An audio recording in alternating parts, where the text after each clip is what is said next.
Afternoon सब लोग, बाबू लोग गुड आफ्टरनून सब लोग को।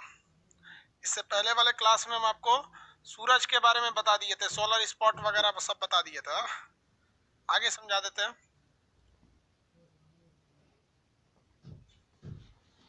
हाँ, सर्वर डाउन, चलिए देखिए ध्यान से बाबू। सोलर स्पॉट के बारे में बताए थे। आज आपको सोलर मैक्सिमा, मिनिमा और चुंबकीय झंझावात यानी मैग्नेटिक आर्क के बारे में समझा देते हैं। बाबू देखिए, सूरज का जो भाग था ये हम इसे आंतरिक परत के हिसाब से बांटे थे, तो इसे हम लोग 3 भाग में बांटे थे। ये क्या था, इसका कोर था और इसके अंदर ये रेडिएटिव जोन था, रेडिएटिव जोन, इसके इधर कन्वेक्टिव जोन, इसके अंदर क्या बने थे सब, सेल बने थे लोग। वो सेल सब किसके थे, सब हाइड्रोजन के सेल थे सब। यहाँ से ब्लैक सोलर स्पॉट बनना चालू हुआ था। सोलर स्पॉट 0 डिग्री से लेके 40 डिग्री तक बनते थे सब सोलर स्पॉट। अब जरा ध्यान से देखिएगा, सोलर स्पॉट का जो साइज होता है ना, सोलर स्पॉट का साइज वो विषुवत रेखा के पास बड़ा होता है। विषुवत रेखा मतलब सूर्य का विषुवत रेखा, और 40 डिग्री के पास जो होते हैं सब वो छोटे साइज के होते हैं सब। तो सोलर स्पॉट जो होते हैं ना, सोलर स्पॉट, ये जो स्पॉट है, सन स्पॉट कहिए या सोलर स्पॉट कहिए, बात तो बराबर है। सन स्पॉट, ये दो बात, दोनों में कोई तो अंतर है नहीं। अब आप में मन में एक सवाल आएगा कि सर ये सोलर स्पॉट जो बीच में बन रहा है यानी 0 डिग्री के पास, इसका साइज बड़ा है, और जबकि जो 40 डिग्री के पास बन रहा है इसका साइज छोटा है। तो आप खुद से सोचिए ना कि सूर्य एक गोला के समान है, यही है ना। इसमें मेन जो आग निकल रहा है, मेन जो विस्फोट हो रहा है, न्यूक्लियर संलयन हो रहा है, वो कहाँ हो रहा है, बीच में हो रहा है। तो इसके बीच वाले कोर वाले हिस्सा में हो रहा है, आग तो वहीं से निकल रही है ना, कोर वाले हिस्से में से। अब ये जब 0 डिग्री के पास पहुंचेगा तो यहाँ करीब पहुंच जाता है, यानी किसी भी गोले का गोला अगर लेते हैं तो उसका केंद्रीय भाग में एनर्जी ज्यादा रहती है। ऊपर जाते हैं तो उसका रेडियस करें कार्ड की संख्या घटने लगती है, ऊपर में इसका पावर थोड़ा सा क्या होने लगता है, घटने लगता है। तो इस वजह से यहाँ पर आग ज्यादा निकलती है, जिस वजह से यहाँ पे सोलर स्पॉट बड़ा बनता है और ऊपर में सोलर स्पॉट छोटा बनता है। तो ये यहाँ पर सोलर स्पॉट कैसा बनेगा, मैक्सिमम साइज का, मैक्सिमम, और यहाँ पे क्या बनेगा, मिनिमम, छोटा बनता है। इस वजह से एक पृथ्वी पर भी इसका असर पड़ता है। पृथ्वी पर गर्मी की मात्रा में बढ़ जाती है और घट जाती है। जब सोलर स्पॉट इसके सामने रहेगा यहाँ पर तो मैक्सिमम एनर्जी मिलेगी, इसलिए इसे मैक्सिमम कहते हैं, और यहाँ रहेगा तो मिनिमम एनर्जी मिलेगी, तो इसलिए इसे मिनिमम कहते हैं। तो सूरज की जो सोलर स्पॉट बनते हैं वो विषुवत रेखा के पास ज्यादा बड़े बनते हैं, इसलिए इसे मैक्सिमा कहते हैं और इसे मिनिमा कहते हैं। सोलर मैक्सिमा और सोलर मिनिमा कहते हैं। सोलर मिनिमा कहाँ पर बनता है, तो ये 40 डिग्री के एंगल पर बनता है सूर्य से। ये कल ही बता दिए थे हम आपको कि 40 डिग्री से लेकर इसके बीच में 11 साल समय लगता है एक साइकिल पूरा होने में। 100 साइकिल को मिला देते हैं तो एक सोलर इवेंट बन जाता है, किसी को कोई दिक्कत नहीं था यहाँ तक में। अब चुंबकीय झंझावात क्या होता है, सूरज जो होता है, ये सन है, इसे मैग्नेटिक आर्क क्या कहेंगे। देखिए सन जो है यहाँ पर, इसका ये हो गया विषुवत रेखा, यहाँ पर सन के पास से सोलर स्पॉट ज्यादा निकले रहते हैं सब, और ऊपर जाते हैं तो सोलर स्पॉट कम हो जाते हैं। तो यहाँ पर मैग्नेटिक फील्ड बन जाता है सूर्य का, यहाँ पर चुंबकीय क्षमता बन जाती है, और ये मैग्नेटिक फील्ड कहाँ की ओर चला जाता है, ये मैग्नेटिक फील्ड ध्रुव की ओर चला जाता है। ध्रुवों की ओर ये क्या होता है, चला जाता है मैग्नेटिक फील्ड। कहीं भी मैग्नेटिक फील्ड इसका पोल को खींचता है, क्योंकि आपको भी पता है कि चुंबक कैसा होता है, नॉर्थ पोल और साउथ पोल की तरह होता है चुंबक, नॉर्थ पोल और साउथ पोल। तो कहीं भी मैग्नेट रहेगा कहाँ खींच लेगा, वो नॉर्थ पोल की ओर क्या कर लेता है, खींच लेता है। मैग्नेट नॉर्थ पोल की ओर खींच लेता है। वही हाल होता है सूरज में भी। सूरज में जहां कहीं भी ब्लैक स्पॉट बनता है वहां मैग्नेटिक फील्ड बन जाता है, लेकिन वो मैग्नेटिक फील्ड कहाँ चला जाता है, ध्रुवों की ओर चला जाता है। इसे हम लोग चुंबकीय झंझावात या फिर मैग्नेटिक आर्क कहते हैं। इसी वजह से पृथ्वी पर जो संचार होते हैं उसमें भी बाधा आती है, जो सैटेलाइट कम्युनिकेशन होती है या फिर रेडियो फ्रीक्वेंसी पे जो होती है उससे दिक्कत आती है, जिसे चुंबकीय झंझावात के नाम से जानते हैं। यह सोलर स्पॉट के कारण ही उत्पन्न होता है। सोलर स्पॉट जहां बनेंगे, सौर ज्वाला जहां से निकलेगी वहां पे चुंबकीय क्षमता भयानक बहुत तेज हो जाती है, जो ध्रुवों की ओर ज्यादा आकर्षित होती है। इसे हम मैग्नेटिक आर्क कहते हैं। और इसके कारण जो पृथ्वी पर वातावरण में या फिर जो टेलीकम्युनिकेशन फोन पे बात करने या इंटरनेट फ्लक्चुएशन की घटना होती है, उसे चुंबकीय झंझावात के नाम से जाना जाता है। मैक्सिमा मिनिमा समझ में आ गया था आप लोग को। ये सूरज का कौन सा भाग था? आंतरिक भाग था। ये इंटरनल पार्ट था सूरज का। अब हम लोग को एक्सटर्नल पार्ट पढ़ना है। इंटरनल पार्ट इतना हो गया, एक्सटर्नल पार्ट के बारे में बताएंगे आपको।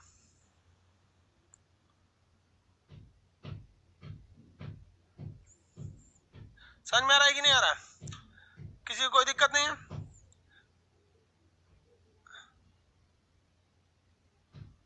Ajay Singh, sir, dear sir, I am a soldier and high posted area and no network nowadays. I am on leave. चलिए भाई अजय सिंह जी, आप सोल्जर में हैं, इनका हाई पोस्टेड एरिया में। देखिए जिन जिन फौजी लोग का एरिया हाई एल्टीट्यूड दे देता है वहां भी नेटवर्किंग काम नहीं करता है, फिर उसके लिए डायरेक्ट सैटेलाइट फोन का यूज करना पड़ता है।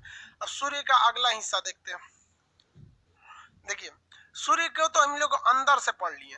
अंदर से अगर सूर्य को देखेंगे तो इसकी 3 परत मिलेगी। ये वाला हो जाएगा कोर, उसके बाद रेडिएटिव और उसका कन्वेंशन जोन, मतलब संवहन मंडल। अब सूर्य का हम लोग बाहर से परत देखते हैं कि बाहर से देखने पे कैसा लगेगा। सूर्य बाहर से, ये तो हम अंदर घुस के उसको पढ़ा दिए थे, बाहर कैसा दिखेगा? तो सूर्य बाहर से ऐसे ही ना दिखता है जी, इस शेप में दिखाई देता है सूर्य। तो सूर्य का जो दिखाई पड़ने वाला भाग है इसे हम लोग कहते हैं फोटोस्फीयर। ये क्या हो गया? फोटोस्फीयर। तो सूर्य जो दिखता है उसे क्या कहते हैं? फोटोस्फीयर के नाम से जानते हैं।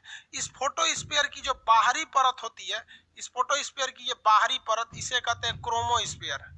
ये हो गया आपका क्रोमोस्फीयर। किसी को दिक्कत? ये लाल वाला क्या है? फोटोस्फीयर। तो सूर्य का दिखने वाला भाग फोटोस्फीयर कहते हैं, जिसका टेम्परेचर 6000 डिग्री सेल्सियस होता है। लेकिन इसकी बाहरी दीवारों को हम वर्णमंडल या क्रोमोस्फीयर कहते हैं, जिसका टेम्परेचर 32000 डिग्री सेल्सियस होता है। 2 ही पार्ट होते हैं मेन सूर्य के। लेकिन सूर्य में यहाँ इतनी ज्यादा चमक होती है कि इसके अगल बगल का एरिया दिखाई नहीं देता है। सूरज की ओर देखिएगा तो अगल बगल का एरिया ही नहीं दिखता है। तो सूर्य की जो बाहरी लपटें होती हैं, उन लपटों को हम लोग कहते हैं कोरोना। काला से बना देते हैं, कोरोना। सूर्य की बाहरी जितनी लपटें होती है ना, इन लपटों को हम लोग क्या कहते हैं? कोरोना कहते हैं। ये लपट बन जाती है इसे। ये हो गया आपका कोरोना। ये बीमारी वाला कोरोना नहीं, ये बाहर वाला कोरोना है। ये कोरोना। कोरोना को हम लोग सूरज का मुकुट कहते हैं। अब कोई भी भगवान का जो मुकुट होता है, तो मुकुट क्या सरवा में थोड़ी रहता है, सर के बाहर में इसे होता है मुकुट। तो देखिए ना, ये भी तो एक तरह का मुकुट की तरह होता है। तो सूर्य की बाहरी लपटों को हम क्या कहते हैं? कोरोना कहते हैं। जबकि ये जो ब्लू वाला पार्ट है, ये ब्लू वाला पार्ट, इसे क्या कहते हैं? क्रोमोस्फीयर। क्रोमोस्फीयर। और ये जो रेड वाला पोर्शन है, ये रेड वाला पोर्शन जो सरफेस एरिया दिख रहा है, इसे क्या कहते हैं? फोटोस्फीयर। फोटोस्फीयर। फोटोस्फीयर। हिंदी में क्या कहेंगे? देखिए, कोरोना को कहते हैं किरीट। कोरोना को क्या कहते हैं? किरीट। और इसके जो ये आपका क्रोमोस्फीयर को कहते हैं वर्णमंडल। और अंदर वाला भाग जो, ये अंदर थोड़ी है भाई, अंदर वाला भाग तो वहां बताए थे, अंदर वाला भाग में। यहाँ पे अंदर ऐसे, अंदर वाला भाग दूसरा होता है, वो तो अलग टॉपिक में पढ़ा दिए आपको। अंदर में सबसे पहले क्या था? कोर। उसके बाद रेडिएटिव जोन, उसके बाद कन्वेक्टिव जोन। ये तो अंदर से दिख रहा था ना, ऑपरेशन करके दिखेगा यहाँ पर, वो अंदर वाला था। ये बाहर वाले में हमें लाल रंग का सूरज दिखता है, जिसे हम फोटोस्फीयर, फोटो को कहते हैं प्रकाश, स्फीयर को कहते हैं मंडल, प्रकाश मंडल। ये कई बार क्वेश्चन पूछा है, सूर्य का दिखने वाला भाग क्या कहलाता है? प्रकाश मंडल कहलाता है, जिसका टेम्परेचर कितना रहता है? 6000 डिग्री सेल्सियस। 6000 degree Celsius. चलिए इसको हिंदी इंग्लिश दोनों लिख देते हैं। कोरोना जो होता है ये, इसे हम लोग सूरज का किरीट भी कहते हैं, किरीट। इसी को हम लोग क्या कहते हैं? मुकुट कहते हैं। मुकुट जो राजा वगैरह पहनते हैं, मुकुट कहते हैं कोरोना को। ये कोरोना जब भी दिखता है तो ग्रहण के समय दिखता है, जब सूर्य ग्रहण लगता है तो। और इसका टेम्परेचर बहुत ज्यादा होता है, 27 लाख डिग्री सेल्सियस हो जाता है। इसलिए कहा जाता है कि कोरोना को मत देखो वरना आंख खराब हो जाएगा। 27 लाख डिग्री सेल्सियस हो जाता है, बहुत ज्यादा टेम्परेचर हो जाता है। तो मैक्सिमम टेम्परेचर जो होता है सूर्य के जो बाहरी भाग है उसका ये होता है। और इसे इसमें दिखेगा, अंदर वाले में तो कोर का सोच रहा 15 मिलियन था, उसमें तो कमी नहीं। बाहर बाहर वाले भाग की बात करते हैं। तो ये हो गया कोरोना। कोरोना जब भी दिखेगा तो याद रखिएगा ग्रहण के समय ही दिखता है।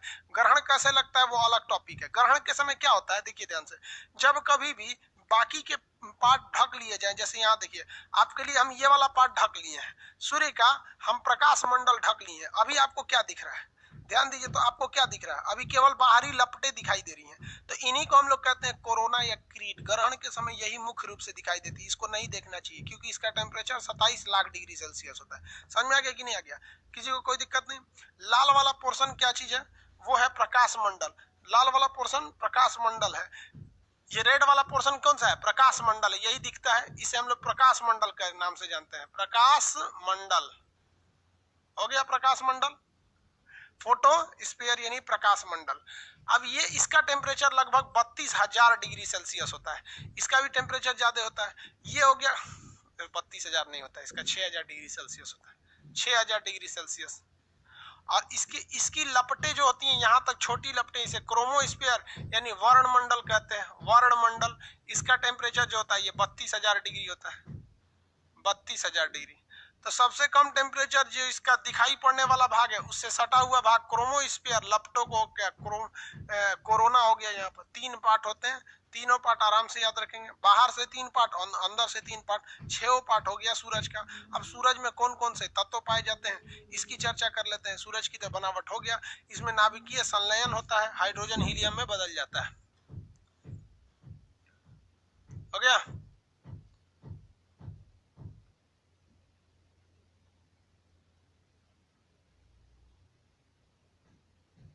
हो गया सर, आगे देखा जाए।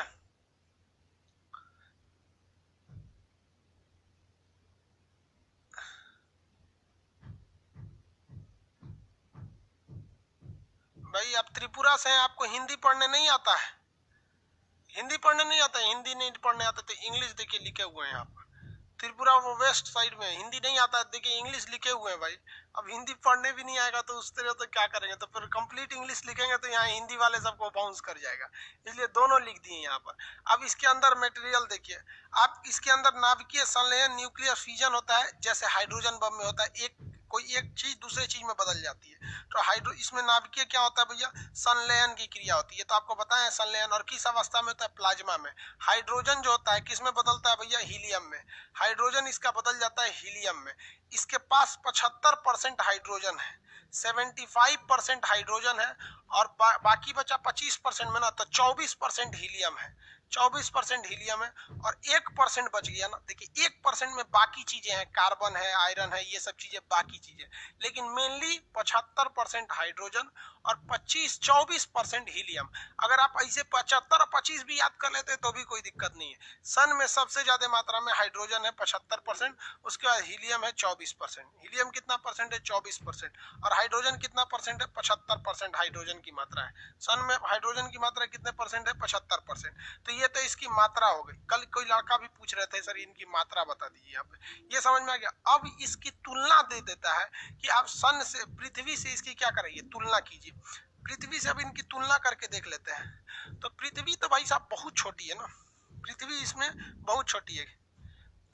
पीडीएफ टाइप करके देते हैं, पीडीएफ, ठीक है भाई, पीडीएफ टाइप करा दीजिएगा जी। ज्योग्राफी का पीडीएफ हाथ से नहीं, क्योंकि इसका शुरुआत का कुछ पेज जो है ना वो पीडीएफ का थोड़ा सा धुंधला हो गया है। बाकी आगे का अगर पेज देखेंगे ना तो ठीक है, लेकिन शुरुआत का पेज थोड़ा सा धुंधला हो गया है। समझ में आया कि नहीं आ गया। देखिए ये पृथ्वी समझिए, ब्लू कलर का बना दे रहे हैं, पृथ्वी, पृथ्वी है। तो पृथ्वी का जितना डायमीटर है ना, व्यास, पृथ्वी का जितना व्यास है उससे 109 गुना बड़ा व्यास किसका है, सन का है। कितना गुना है, 109 गुना है। पृथ्वी के व्यास से 109 गुना बड़ा व्यास किसका है बउआ, सन का है। तो जब भी कहेगा व्यास कितना गुना है, 109 गुना है। व्यास मतलब समझते हैं डायमीटर, जितना डायमीटर पृथ्वी का है उससे 109 गुना ये है। लेकिन जब डायमीटर बढ़ाते हैं ना तो बस बीच का एरिया बढ़ाते हैं, लेकिन अगर जब साइज बनाइएगा तो इससे बहुत बड़ा बन जाता है।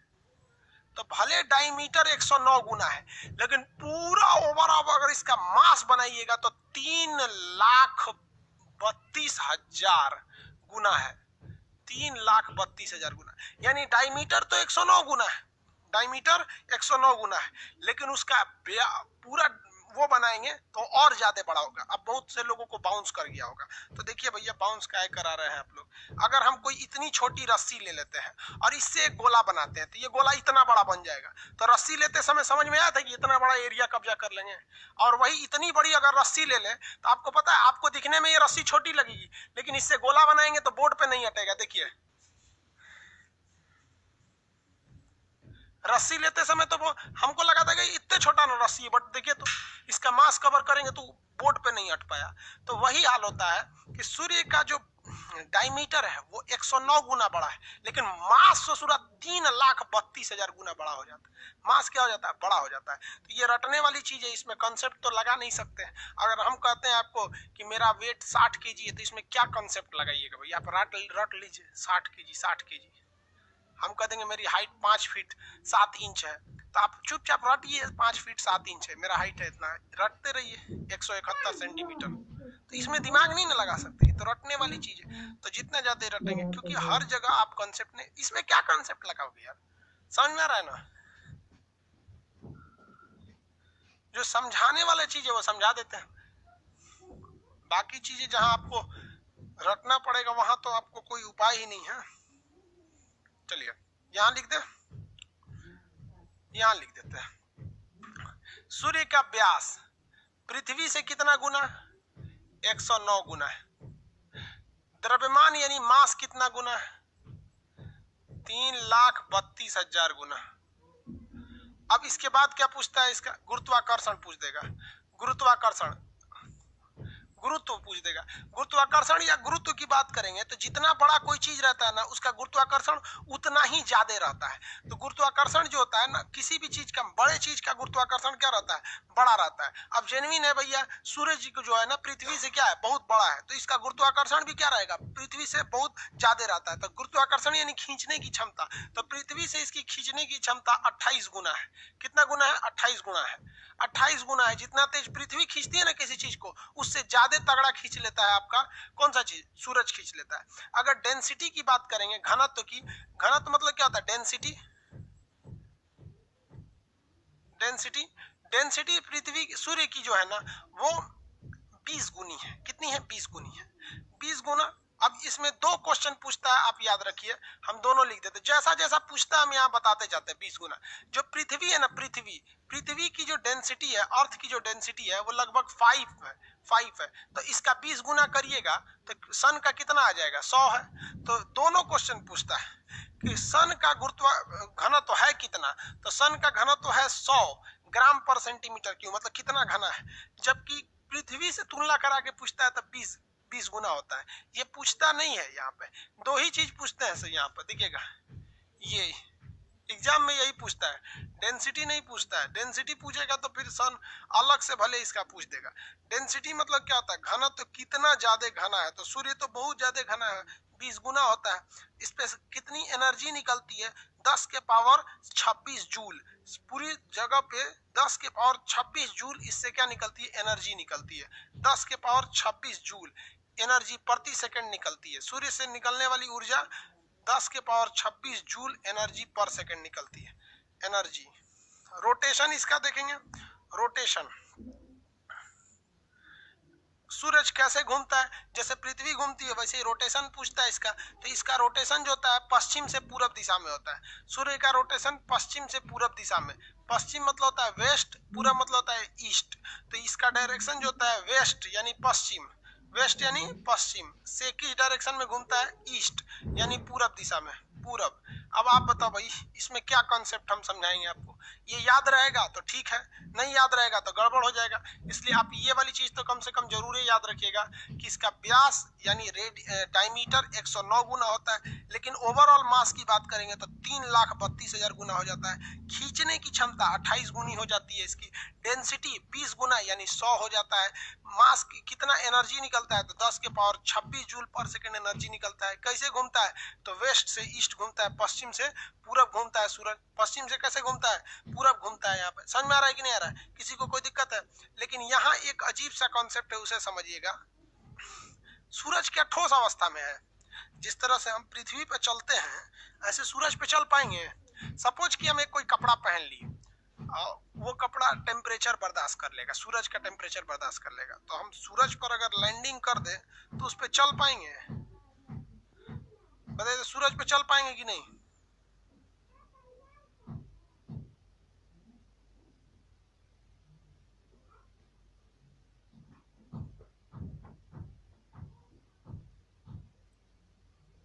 नहीं चल पाएंगे, नहीं चल पाएंगे, उस पे सूरज पे चल ही नहीं पाएंगे। क्यों? क्योंकि वो प्लाज्मा अवस्था में, प्लाज्मा अवस्था में होता है। तो जब भी कोई चीज प्लाज्मा अवस्था में रहेगी भाई, तो उसका हर एक पार्ट आपस में नहीं रहेगा। जैसे प्लाज्मा तो समझते हैं ना, लेई, वो लेई बना देंगे। तो यही प्रॉब्लम हो जाता है सूरज के साथ में। सूरज जो है वो प्लाज्मा अवस्था में है, तो इस वजह से उसका जो बीच वाला पोर्शन है, बीच वाला, ये बड़ा भाग बीच वाला, ये अलग घूमता है और इसका बाहरी भाग वो अलग घूम जाता है। ध्यान से देखिए, तो इसका पिछला भाग यानी विषुवत रेखा वाला भाग वो जल्दी घूम जाता है, और जो ध्रुव वाला भाग है वो देर से घूमता है। अपना चक्कर थोड़ा सा क्या करते हैं, देर से लगाते हैं। तो कहेगा कि इसका विषुवत रेखीय भाग, जो मतलब ये नहीं, जो बीच का भाग है, सूर्य का विषुवत रेखीय भाग एक चक्कर कितना में लगाता है? तो बीच वाला भाग एक चक्कर 25 दिन में लगा देता है, और ऊपर वाला भाग जो है ना, एक चक्कर लगाने में 31 दिन का समय लगता है। तो ये बीच वाला भाग कितने में? 25 दिन में लगा देता है, 25 दिन में। और रेड वाला पार्ट कितने दिन? 31 दिन में। ये समझ में नहीं आ रहा होगा आप लोग को। देखिए, सूरज जो होता है वो आपस में कनेक्ट नहीं है पृथ्वी की तरह, ठोस नहीं है। वो एक लेई के समान है, आटा के समान है, गोला। तो उसका बीच वाला पार्ट जो है ना जल्दी घूम जाता है, चक्कर क्या करता है, जल्दी लगा लेता है, और ऊपर वाला भाग थोड़ा देर में चक्कर लगाता है। तो विषुवत रेखीय भाग चक्कर कितने में लगा लेता है? 25 दिन में एक चक्कर पूरा कर देता है। और ऊपर वाला जो भाग है, ध्रुवीय भाग, वो 31 दिन समय लगाता है, क्योंकि वो प्लाज्मा अवस्था में कोई हिस्सा किधर घूम रहा है, कोई कहीं घूम रहा है, कोई कहीं घूम रहा है। जिस तरह पानी को होड़ दीजिएगा तो एक साथ थोड़ी घूमता है, तो वो सॉलिड अवस्था में नहीं है, सूर्य प्लाज्मा अवस्था में रहता है। तो ये याद करने की चीज है बाबू, इसमें कंसेप्ट आपका कुछ भी नहीं काम करेगा। समझ में आ गया?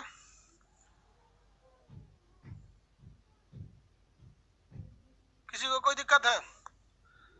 आगे बढ़ जाए। सन बहुत बड़ा पार्ट हो जाता है बाबू। अब सोलर सिस्टम देखते हैं। सन बता दिए ना। सोलर सिस्टम, सोलर सिस्टम किसे कहते हैं? सूरज के आसपास के जितने ग्रह उपग्रह हैं उनको क्या कहा जाता है? सोलर सिस्टम कहा जाता है। सूरज के आसपास के जितने ग्रह और उपग्रह हैं उन्हें क्या कहते हैं? Solar system. तो ये हो गए हमारे सन, इससे रोशनी निकलती है। बचपन में इस तरह से सीनरी बनाए होंगे,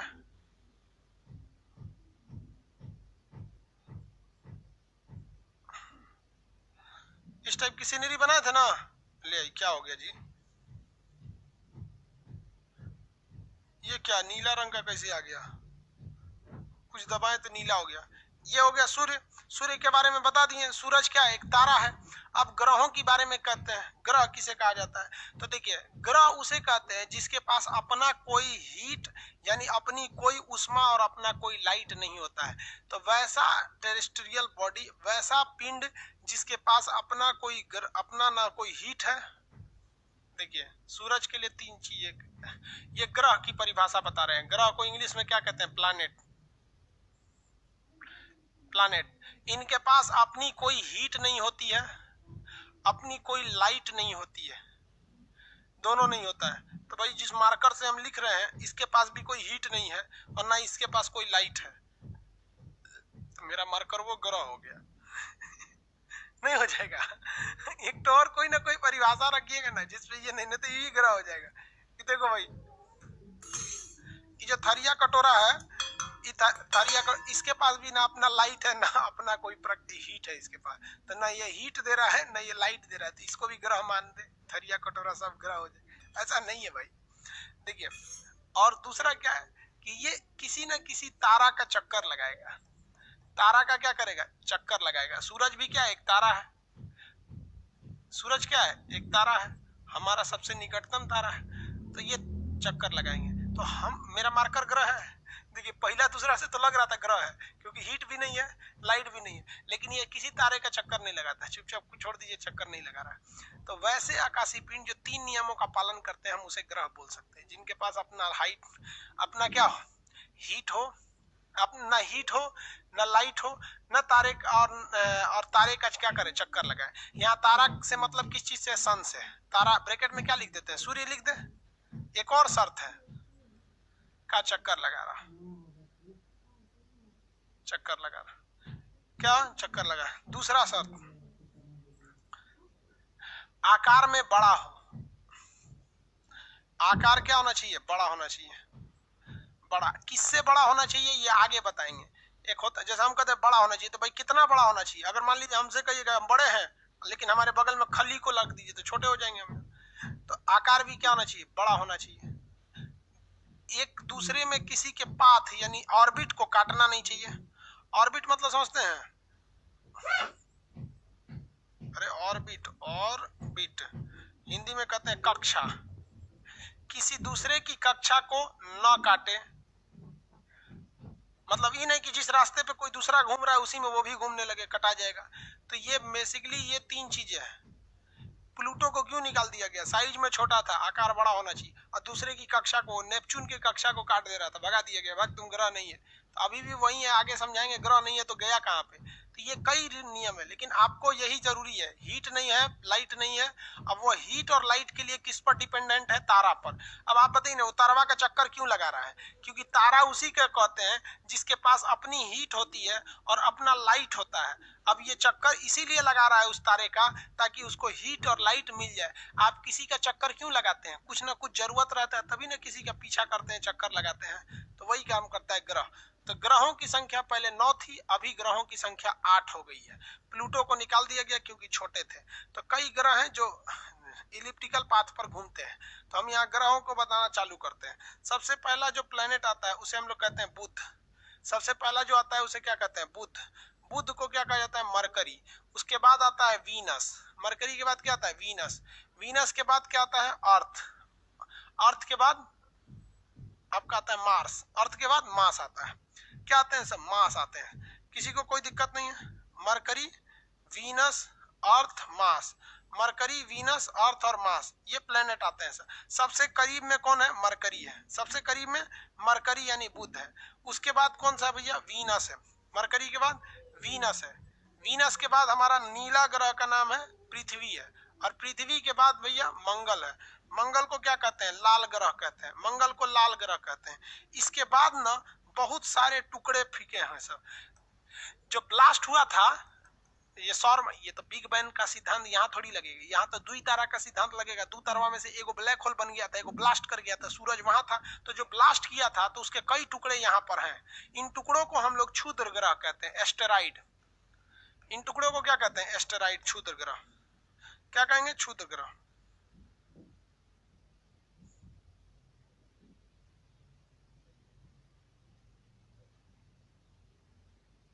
क्षुद्र ग्रह। क्षुद्र ग्रह के बाद आता है आपका बृहस्पति, जुपिटर। अभी इतना ही रहते हैं, ये बहुत बड़े ग्रह है, जुपिटर। उसके बाद Saturn, Uranus, Neptune. Jupiter, Saturn, Uranus, Neptune. पहले अभी इतना समझिए, एक एक करके समझाते हैं। अभी तो ड्राइंग बनाए हैं, समझाए कहाँ है। आपको 8 ग्रह दिखेंगे। इस 8 ग्रह में अगर आप देखेंगे ना, तो एक बाउंड्री बनाता है जिसका नाम है क्षुद्र ग्रह। ये बाउंड्री बनाते हैं। इस बाउंड्री के 4 ग्रह उस साइड में है और 4 इस साइड में है।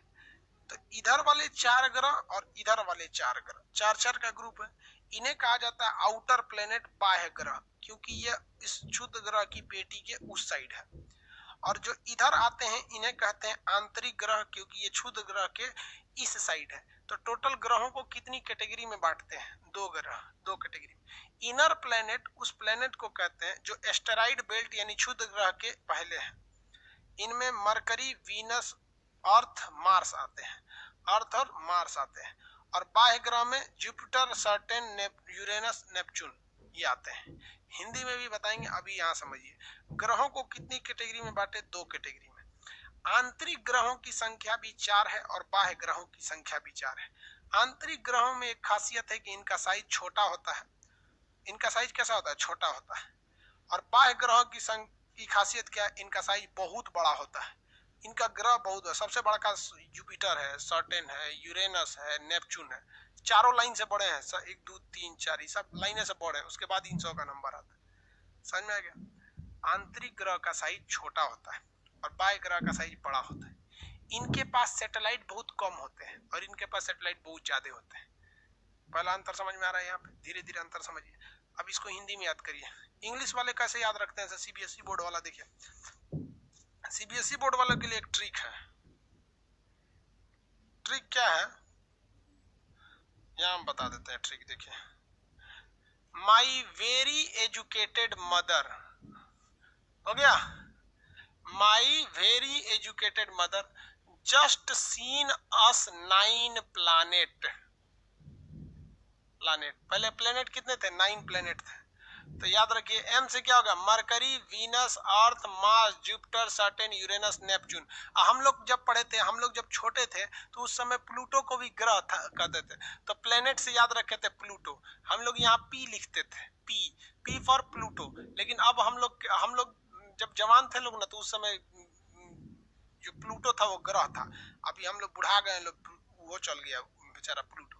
तो शॉर्टकट ये है बच्चों, सीबीएसई बोर्ड वालों के लिए, my very educated mother just seen us 9 planet. तो Mercury, Venus, Earth, Mars, Jupiter, Saturn, Uranus, Neptune. अब हम लोग एक एक करके पढ़ते हैं, सब याद हो जाएगा।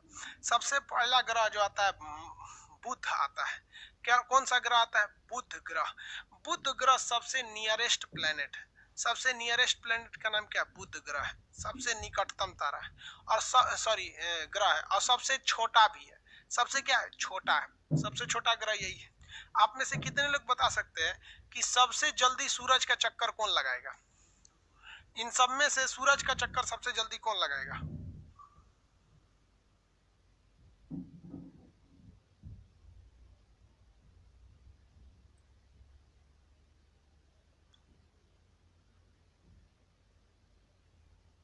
हो गया? मार्स। Very good. क्यों? क्योंकि भैया वो सूरज के पास ही है, धाए दे चक्कर लगा लेगा, तुरंत क्या करेगा? चक्कर लगा लेगा। इसमें कितने लोग बता सकते हैं सबसे गर्म कौन होगा? मरकरी गर्म होगा, मार्स नहीं, मरकरी। सबसे जल्दी मरकरी गर्म होगा कि वीनस गर्म होगा? सबसे ज्यादा टेम्परेचर किसका होगा? मरकरी का या वीनस का? ज्यादा टेम्परेचर किसका होगा? मरकरी या वीनस? आंसर दीजिए, मरकरी या वीनस? ज्यादा टेम्परेचर किसका? मरकरी या वीनस?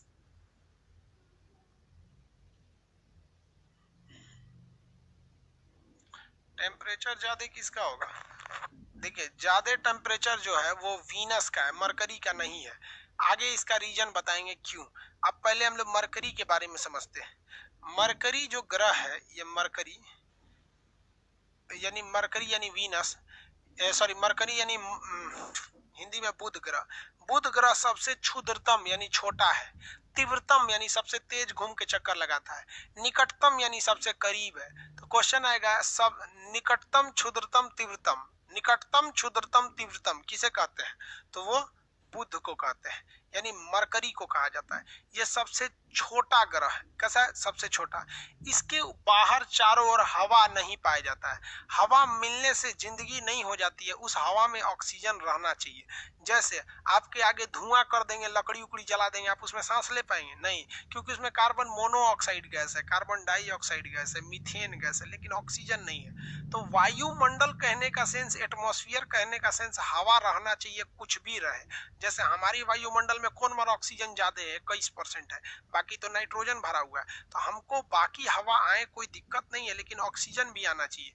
तो मरकरी ससुरा यहाँ पे ना ऑक्सीजन है ना कोनो दूसर गैस है, कोनो गैस नहीं है सब। यहाँ पर कोई गैस नहीं है यहाँ पर, जिस वजह से इसका जितनी भी गर्मी आती है उस गर्मी का ज्यादातर हिस्सा यहाँ आ जाता है, और दिन में ये बहुत ज्यादा गर्म हो जाता है और रात में ये बहुत ज्यादा ठंडा हो जाता है। क्योंकि उस गर्मी को आने को तो आ जाती है, लेकिन लौट कर जब जाती है तो बाहर में हवा रहेगी या बादल रहेगा, तब ना उस गर्मी को लौट कर जाने नहीं देगा। इसलिए दिन में तो गर्मी आ जाती है और रात में सारी गर्मी इसको छोड़कर चली जाती है। तो क्वेश्चन कहेगा कि सबसे ज्यादा टेम्परेचर में डिफरेंस देखा जाता है वो किस प्लेनेट पे देखा जाता है। तो आप देखिएगा ना, हमारे प्लेनेट अर्थ पर ज्यादा डिफरेंस नहीं देखने को मिलता है। दिन में अगर गर्मी है तो ऐसा नहीं है कि रतिया में आप रजाई ओढ़ने लगिएगा, रतियों में गर्मी लगेगा पंखा चलाइएगा। और ठंडी में ऐसा नहीं है कि दिन में रजाई ओढ़ के कांप रहे थे, रतिया में एसी चला लेंगे, नहीं होगा ऐसे। हम लोग के यहाँ टेम्परेचर में ज्यादा का डिफरेंस नहीं होता है दिन और रात में। दिन और रात के टेम्परेचर में 10 से 20 डिग्री का टेम्परेचर में अंतर आएगा। अगर मान लीजिए दिन में 40 डिग्री है तो रात में आपका 20 डिग्री हो जाएगा, ज्यादा अंतर नहीं आता है। लेकिन यहाँ पर बहुत ज्यादा अंतर आ जाता है। यहाँ पर दिन में टेम्परेचर हो जाता है 480 डिग्री सेल्सियस, ससुरा कहीं का, यहाँ आदमी खौल के मर जाएगा। और रात में यहाँ पर टेम्परेचर -120 डिग्री हो जाता है, ठंडा के मर जाएंगे। तो सबसे ज्यादा जो टेम्परेचर में डिफरेंस देखने को मिलता है वो मार्स पर देखने को मिलता है, यानी बुध ग्रह पर। यानी सर्वाधिक तापांतर वाला ग्रह कौन सा है? बुध ग्रह है। सबसे ज्यादा टेम्परेचर डिफरेंस इसी में देखने को मिलता है। इस वजह से यहाँ जिंदगी तो संभव ही नहीं है। जिन दिन के समय 480 डिग्री सेल्सियस जर के मर जाइएगा, रात में -120 वाला भुजा ठंडा के मर जाइएगा। इसी वजह से इसे सबसे ज्यादा गर्म ग्रह नहीं कहते, क्योंकि यह उष्मा तो लेता है और रात में गंवा देता है। समझ में आ गया? अब बात करते हैं वीनस की। वीनस के ग्रह पे हवा है, लेकिन वो हवा कार्बन डाइऑक्साइड की है, CO2 है। तो हम CO2 सांस थोड़े ना ले सकते हैं यार। हवा रहने का मतलब ये नहीं कि हम जिंदा रह जाएंगे। वायुमंडल तो हर एक ग्रह पर है, मतलब इस पे बहुत कम है, इस पे तो वायुमंडल नहीं है, बाकी सब पर वायुमंडल है। लेकिन उस वायुमंडल में ऑक्सीजन नहीं है, इस वजह से हम वहां नहीं जी पाते हैं। आगे देखिए, इसके पास CO2 की मात्रा बहुत ज्यादा है। CO2 कार्बन डाइऑक्साइड कहता है कि जितना गर्मी आना है आ जाओ, लेकिन हम तुम्हें वापस जाने नहीं देंगे। इसलिए यह सेकंड नंबर पर होने के बावजूद, यह सबसे ज्यादा गर्म है, क्योंकि जितनी एनर्जी आती है ऊर्जा के रूप में, उस सारी ऊर्जा को यह सोख कर रख लेता है और जाने ही नहीं देता है। ऊर्जा को सोख के रख लेता है और जाने नहीं देता है, वापस जाने नहीं देता है। अब एक बात बताइए, कोई आदमी 100 रुपया कमा रहा है और 90 रुपया खर्चा कर दिया, जैसे बुध की तरह, खूब ज्यादा एनर्जी आया, सब बहवा दिया। तो 100 रुपया कमा रहा है, 90 रुपया उड़ा दिया, तो बचा कितना? 10 रुपया ना। अब मान लीजिए कोई आदमी है वीनस की तरह है, यानी शुक्र ग्रह की तरह, 50 रुपया कमा रहा है, सोचा 50 का 50 बचा ले रहा है, तो अमीर यही ना हो जाएगा। तो ये सेकंड नंबर पे होने के बावजूद सबसे ज्यादा गर्म ग्रह किसे कहते हैं? वीनस को कहते हैं, क्योंकि वीनस के पास वायुमंडल है, लेकिन उस वायुमंडल में ऑक्सीजन नहीं है, इसलिए हम जिंदा नहीं रह सकते हैं। लेकिन उस वायुमंडल में CO2 की मात्रा है, जिस वजह से इसका टेम्परेचर बहुत ज्यादा बढ़ जाता है। क्वेश्चन आया था एक बार कि किस ग्रह को प्रेशर कुकर कहा जाता है? तो वीनस को प्रेशर कुकर कहा जाता है, क्योंकि गर्मी आ जाती है, निकल नहीं पाता है। कुकर में भी तो यही होता है, नीचे से गर्मी देते हैं, ऊपर से सीटी चाप दीजिए तो गर्मियां निकल ही नहीं पाता है। सीटी हटाएंगे तभी ना गर्मी निकलता है, तो यहाँ चाप देता है। तो इस पे भी जिंदगी की कोई संभावना नहीं है। वहां से सूर्य गर्म होकर मरिएगा, फिर रात में ठंडा के मरिएगा। यानी दिन में उतरिएगा तब वो मरिएगा, रात में उतरिएगा तब वो मरिएगा। दिन में मरेंगे इस पे तो गर्मी से, रात में मरेंगे ठंडा से। लेकिन इस पे जैसे उतरेंगे भुजा जाएंगे। इसलिए बुध और शुक्र ग्रह पे जिंदगी की कोई संभावना नहीं है। ये हम लोग का गोला है, हम लोग का गोला ये पृथ्वी है।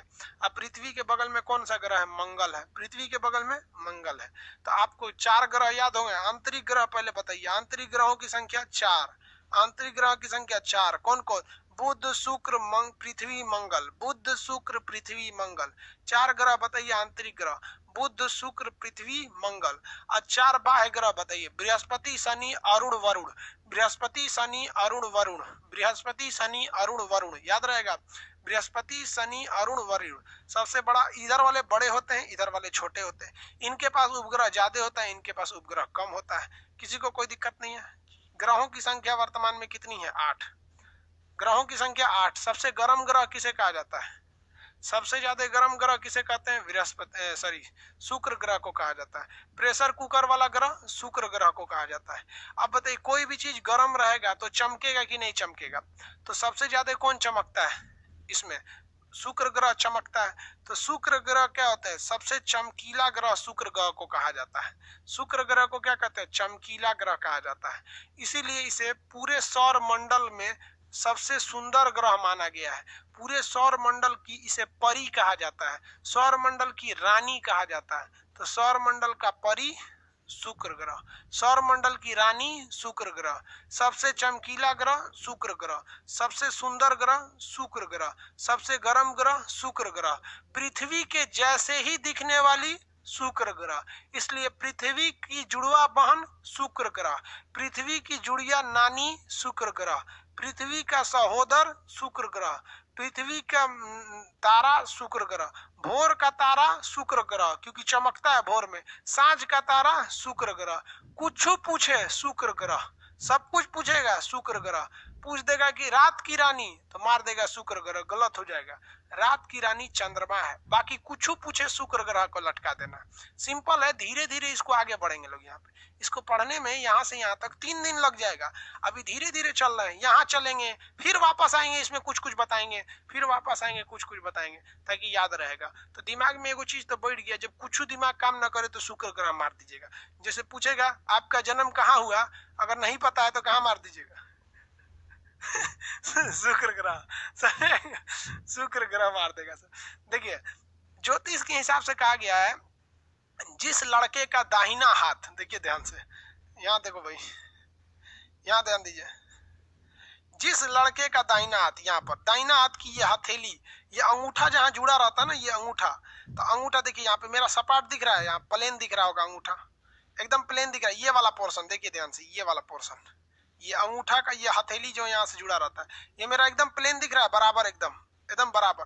लेकिन कुछ लोग का ये उठा हुआ रहता है, कुछ लोग की ये हाथ हथेली ऐसे उठी हुई रहती है। यहाँ पर अंगूठा जहाँ आके जुड़ा है ना, अंगूठा जहाँ आकर जुड़ा है, देखो भैया ये वाला पोर्शन, अंगूठा यहाँ आके जुड़ा है। किसी लोग में ये ना मांस यहाँ का उठा रहता है, ये मांस क्या रहता है, उठा रहता है। तो जिसका ये मांस उठा रहता है, ज्योतिष में कहा जाता है कि उसका शुक्र ग्रह मजबूत है, और जिसका शुक्र ग्रह मजबूत रहता है वो लड़की बड़ी जल्दी पटा लेता है, वो उसको हमेशा उसको चक्कर पकड़ खोजते रहता है। तो अपना अपना देखो लोग भैया, जिसका ज्यादा उठा रहता है तो उसका समझ जाओ कि उसको बहुत लड़की पसंद आती है, सब चक्कर पकड़ वो बहुत ज्यादा करता है। ये ज्योतिष में बोला है भैया, फिजिक्स में इसमें ज्योग्राफी में नहीं बोला है। हम ज्योग्राफी के सत्यता की गारंटी लेते हैं, लेकिन ज्योतिष की कोई गारंटी नहीं लेते हैं। हमको ज्योतिष पर पहले से ही संदेह था, कोरोना ने उस संदेह को और गहरा दिया, क्योंकि हिंदुस्तान में सबसे ज्यादा ज्योतिष रहता है। सब कोनो को नहीं पता अभी तक कि कोरोना कब खत्म होगा। खुद ज्योतिष इंतजार कर रहा है, सब वैक्सीन कब आएगा, हम ज्योतिष का दुकान खोलेंगे। अभी बहुत ज्योतिष डरा हुआ है, दुकान नहीं खोल रहा है क्योंकि उसका भंडा फूट जाएगा। तो ज्योतिष अलग चीज होती है यार, मानना है माना, नहीं मानना है मत मानो यार। सब अपना अपना चेक कर रहा है, सब हमरा से पटतो की ना, अरे बकलोल कहीं का, नौकरी लो ना अपने से फंस जाएगी। शुक्र ग्रह की बात। इसके बाद कौन सा है, पृथ्वी। आप बताइए, पृथ्वी का सहोदर शुक्र ग्रह, पृथ्वी की भगिनी शुक्र ग्रह, पृथ्वी का भतीजा शुक्र ग्रह, पृथ्वी की सौतन शुक्र ग्रह, पृथ्वी की जुड़वा बहन शुक्र ग्रह, सांझ का तारा शुक्र ग्रह, भोर का तारा शुक्र ग्रह, चमकीला ग्रह शुक्र ग्रह, गर्म ग्रह शुक्र ग्रह, सुंदर ग्रह शुक्र ग्रह, सौर मंडल की परी शुक्र ग्रह। कुछ उठा के थमा दीजिए किसको, शुक्र ग्रह को। सबसे गर्म ग्रह शुक्र ग्रह, सबसे नजदीकी गर्म ग्रह, अरे तब तो बुध होगा ना, बुध सबसे नजदीकी, बुध सबसे जल्दी तेज घूमने वाला बुध। ये समझ में आ गया। सेकंड थर्ड नंबर पे कौन सा आती है, पृथ्वी आती है, पृथ्वी। अब एक चीज ध्यान दीजिएगा, बहुत साल पहले, क्या चीज, बहुत साल पहले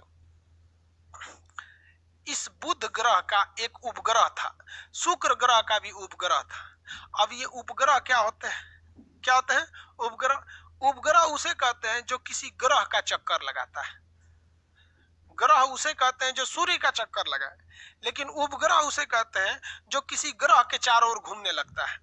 तो बहुत साल पहले, एस्ट्रोनॉमी में बहुत साल का मतलब करोड़ साल, तो बहुत साल पहले बुध के पास भी उपग्रह थे, शुक्र के पास भी उपग्रह थे, लेकिन सूरज इनके उपग्रहों को लील गया। लील जाने का मतलब समझते, घोट गया, खींच लिया, क्योंकि उसका गुरुत्वाकर्षण ज्यादा है। उपग्रह जो होते हैं साइज में छोटे होते हैं, इसलिए ये घिंचा गए सब, और ग्रह जो होते हैं साइज में बड़े होते हैं, इसलिए ग्रहवा नहीं घिंचा पाया, बच गया। किसी को दिक्कत तो कहेगा कि कौन से ऐसे ग्रह हैं जिनके पास अपना उपग्रह नहीं है, तो बुध और शुक्र के पास अपना उपग्रह नहीं है। इनका उपग्रह क्या हो गया, तो सूरज मामा लेके घोट गए।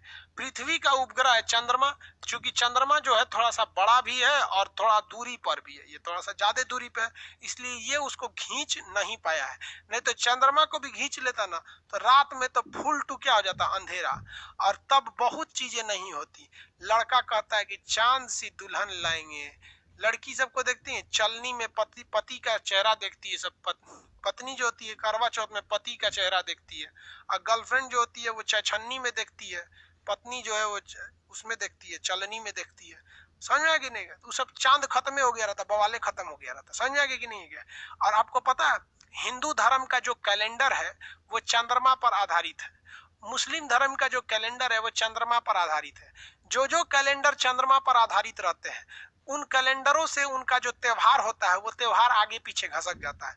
इसलिए हिंदू का त्योहार हमेशा आगे पीछे घसक जाएगा। कभी दिवाली महीने के शुरू में हो जाएगा, कभी लास्ट में हो जाएगा, कभी होली मार्च शुरुआते में हो जाएगा, कभी लास्ट में चल जाएगा। लेकिन जो जो त्योहार सूर्य पर आधारित होते हैं, जो कैलेंडर सूर्य पर आधारित होते हैं वो चेंज नहीं होते हैं। ईसाइयों का कैलेंडर ग्रिगोरियन कैलेंडर है, उसी के हिसाब से आज 30 अक्टूबर है। हम हिंदू मुस्लिम सिख लोग जितने लोग हैं वो ईसाइयों के कैलेंडर को फॉलो करते हैं जिसका महीना जनवरी फरवरी है। नहीं तो हिंदू शक संवत में चैत बैसाख जेठ आषाढ़ सावन भादव आश्विन कार्तिक अगहन पूस माघ फागुन रटते रहिए, और रज्जब का महीना रमजान मुहर्रम करते रहेंगे लोग मुस्लिम लोग। तो मुस्लिम का कैलेंडर और हिंदू का कैलेंडर चंद्रमा पर आधारित है। अगर इस चंद्रमा को सूर्य खींच ले गया रहता तो इन लोग का कैलेंडर हो चल जाता। तो इन लोग समझ में आ गया आप लोग को कौन से ऐसे ग्रह हैं जिनके पास अपना कोई सैटेलाइट यानी अपना कोई उपग्रह यानी चंद्रमा नहीं है? तो वो है बुध और शुक्र, इनके पास अपना कोई सैटेलाइट वगैरह नहीं है। इतना समझ में आ रहा है आप लोग को?